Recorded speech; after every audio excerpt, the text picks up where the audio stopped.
இன்னைக்கு வந்து ஆன்லைன்ல மீன் வாங்கிடலான்னு சொல்லிட்டு ஒவ்வொரு மீனா பார்த்துட்டு இருந்தோம். அதில இன்னைக்கு வாவல் மீன் வந்து 1 கிலோ ரூ. 540 போட்டிருந்தாங்க. அப்போ கொல்லமே வாங்கிடலான்னு சொல்லிட்டு வாங்கி நானும் எங்க மாமியும் ஷேர் பண்ணிடலான்னு முடிவெடுத்து ஆர்டர் போட்டோம்.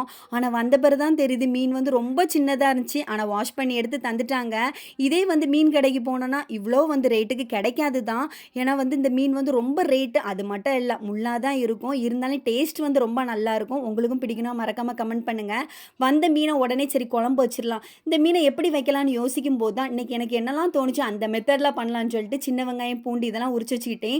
புளி கூட கரைக்கல. அதையும் அது கூடயே போட்டு நல்லா வறுத்தெடுத்து, தேங்காவும் ஒரு 1/2 கப்பு போட்டு, அப்படியே அதில வந்து 2 சைஸ் தக்காளி அதையும் கட் பண்ணி போட்டு எடுத்து, நல்லா வதக்கி எடுத்து, அத அப்படியே அரைச்சு எடுத்துட்டு, மீன் சட்டியில போட்டு எடுத்து நல்லா கொதிக்க வச்சு, 4, 5 பச்சை மிளகாவும் போட்டு மீனையும் இறக்கி விட்டது தான் உண்டு. கிரேவி எப்படி வருமோன்னு எனக்கு தெரியல. ஆனா ரொம்பவே நல்லா வந்திருந்து. நீங்களும் ட்ரை பண்ணி பாருங்க.